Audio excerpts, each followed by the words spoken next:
Well, welcome back. I am here with Holly Hollenbeck. Holly is not only an amazing woman, but you're also one of our VIPs this month. So we did an article on you, and I just had it here. Darn it, hold on, let me find it. There it was. We interviewed you, here we go, in the December, January issue, sorry, I'm jumping ahead, about just what you do in the community. You know, I've known you for a long time, but it's been really great to get to know you even more. So first of all, welcome. Thank you. Thanks for having me here today. You're welcome.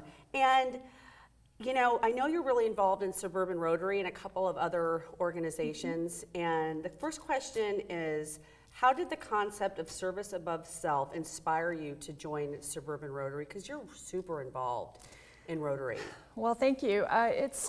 Suburban Rotary is just one of 35,000 Rotary chapters all over the world. Yeah. And when I first heard about it, I thought, oh, another networking opportunity, but that's not what it is about at all. And when I found out it was about community involvement and, like the motto says, service above self, then I was intrigued, and it certainly drew me in. And it really is what got me so involved in the community, and it's what inspired me to get involved and do more of what I could to help. Yeah, how long have you been involved in Rotary? 2012. Okay. So my kids were getting older, and it was time to find something I could pour, some inspiration into. My children were pretty much little people by then, adults, that is. And it really was an opportunity for me to figure out, what can I do? What's the next chapter of my life going to look like when I'm almost an empty nester? For sure. And I'm familiar with Suburban Rotary. They do really great things in the community. So let's talk about, what are some of your favorite activities with Suburban Rotary? Well, every month we do a different community service project. So we've done everything from meal packaging with other Rotary clubs all coming together. We've packaged like 30,000 meals for the local food banks. But one particular project I got involved with because of my friend Jenny inspired me. Yeah. So Jenny is an amazing woman. Jenny Johnson, she actually goes out on Wednesdays, every single Wednesday for 4 years, rain or shine, and serves a hot meal to the homeless that gather at 14th and Farnham at 10 a.m. every Wednesday morning. So I started going down and helping her because I'd met her through a Rotary project. Right. And once I started helping her and noticing the shoddy footwear of the people that walked, sometimes miles to come get a hot meal from Jenny, it inspired me to see what I could do through Rotary to get a new project going, something that could help the neediest in Omaha. Right. So talk about that. So what did that kind of blossom into? Yeah. So the first year we held it at the Stevens Center. This past year in September we held it at Open Door Mission. Okay. And I got grant money from Rotary district level grant money as well as local level grant money to purchase hiking boots, waterproof type hiking boots, socks, foot care packages with nail clippers and such. Nice. And then we had the Methodist nursing students come, and they were fantastic. They did foot exams and provided diabetes checks and other things related. In fact, the first year we did it, somebody was rushed to the emergency room because their levels, their diabetic issue was so bad. Wow. So I feel like we saved a life almost, For sure. there.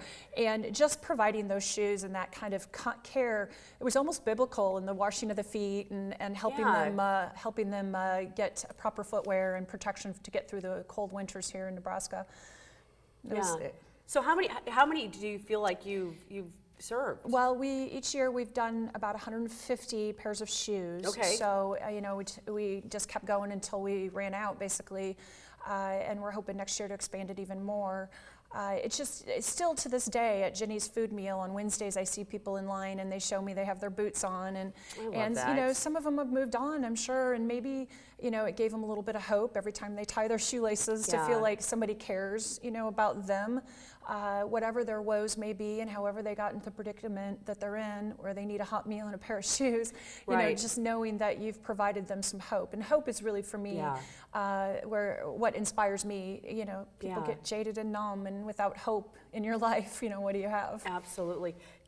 How do you get the shoes? Can people donate shoes, or where do the shoes come from? We buy brand new shoes. Shields actually gave us very, very deeply discounted shoes that we were able to purchase it made the grant money go much further, obviously. So, and even in my job at WorkFit, I try to help, employers in the Omaha area as well, and have encouraged the clients of WorkFit to come and participate in the event as well. So I've gotten a lot of client participation, both at Ginny's Meals, as well as with the Foot Care Clinic. Yeah. So let's talk a little bit about your work. So your legal background, you're a lawyer? I am. I didn't know that. Oh, you didn't? I didn't. Why didn't I know that? Or maybe I knew that. I don't. That's actually a good thing that you don't know. I don't that. know. I didn't know that. I always joke that I'm a recovering attorney because I'm in a non-traditional legal role now. Right. I used to do workers' compensation, and okay. so now getting out of the field of actually handling litigation, now I can help prevent litigation from ever happening. Yeah.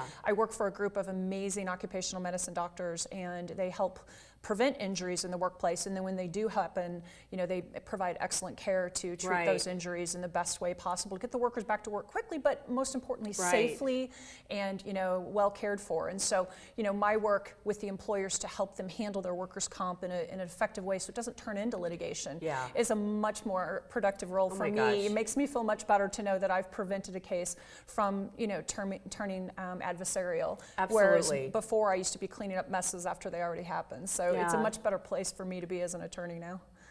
So let's talk about how do you see some of the benefits of giving back? I mean, that's kind of to me a simple question, but it also can have some complexity. I mean, to each person, it's very personal. Right. And so for me, it's all about, getting out of a place where you feel like, everything's stagnant in your life. And we all reach those points in our life, whether it's because our children are moving on and they don't need us anymore, or because our career has gotten dry for us. For me, it was just a way to get inspired again and feel, like I was providing something to make a difference in people's lives, and most importantly, in the people that need it the most. I mean, I grew up with a disabled sister and ill parents, and so I was constantly helping in my family, and so it just was a natural transition from motherhood to helping in the community and giving back in whatever way I can. I mean, I a small part, but there's so many inspiring people in Omaha that it's easy to get inspired, and you're giving hope to these people, and that's really provides inspiration to you, and so you're getting something out of it as well. Well, and again, I wanted to thank you just again for letting us share your story, because I know it's very personal, and people are like, I don't want to put that out there, but the thing that I know happens, especially from our publication, is people will read that and really a lot of times reflect on what they're doing, and it does inspire others to I hope so. to do things or take new initiatives. I mean, or just get involved with a group that's already there. I do want to mention, and you probably will hate me for this, but you were honored as the Suburban Rotarian of the Year, and so many amazing Rotarians in my club and in all the other clubs. But it was a great honor this year to be named Rotarian of the Year, and just getting people involved in that project made a lot of difference, and I think that's why they were so kind to award me that. So we've just got a couple minutes left.